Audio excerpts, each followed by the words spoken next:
It's 3 a.m. The shift dragged on forever, and the rain hasn't stopped since I clocked out. All I want is my bed on the 14th floor. The lobby is empty.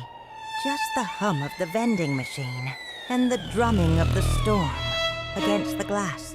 It feels heavier tonight, though. The air feels thick, like standing in a room just before a thunderstorm breaks.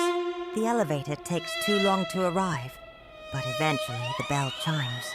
Finally. I stepped in and hit 14.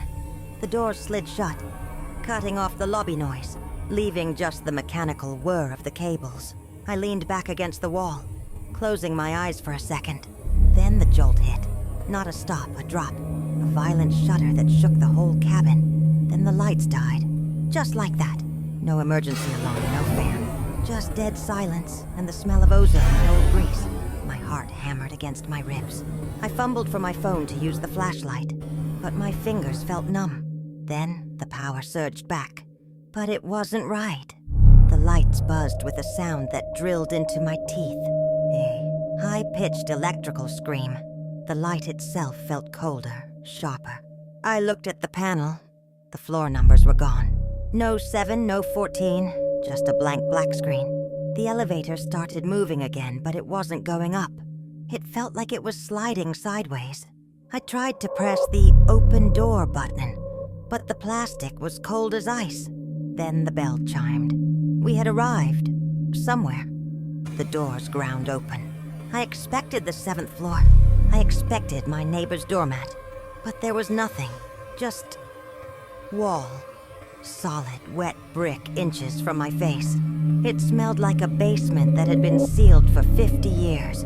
I reached out thinking maybe it was a prank, a fake panel. But it was cold, rough stone. I pressed the closed door button frantically. The doors wouldn't budge. I was staring at a dead end, and I could hear something scratching on the other side of the bricks. The doors finally slammed shut. I mashed the button for the lobby. Anywhere but here. I turned to the mirror to wipe the sweat off my face. That's when my stomach dropped. I put my hand down, but my reflection didn't. In the glass, I was still standing there, hand raised, staring back at me. And the reflection. It was smiling. I'm not smiling. I backed into the corner, keeping my eyes on the glass, terrified to blink. We stopped again. This time the hallway was there, but it was wrong. Too long, foggy, and someone was waiting. A tall shape standing perfectly still, facing away from me. I held my breath, praying it wouldn't get in.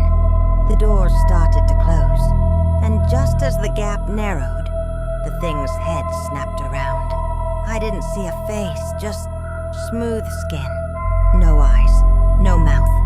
The doors clicked shut just as it took a step forward. Finally, the ding sounded normal. The doors opened. It looked like my floor. Same ugly beige carpet, same smell of old cleaning fluid. I scrambled out, tripping over my own feet just to get out of that metal box. I gasped for air, leaning against the wall. I made it, I whispered. Then I looked up at my neighbor's door. Number 14. I looked at the next one. 14, the one across the hall. 14. I looked down the hall. It didn't end. It just kept going. A tunnel of number 14s, stretching into the dark.